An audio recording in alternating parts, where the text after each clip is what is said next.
ఇదంతా నిన్న మళ్ళీ కట్టాము.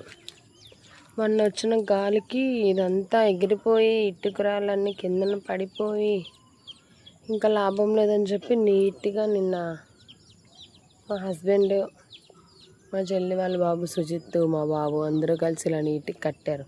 థ్రెడ్స్ మళ్ళీ లూజ్ అయినాయి అని చెప్పేసి మళ్ళీ టైట్ చేస్తున్నారనమాట.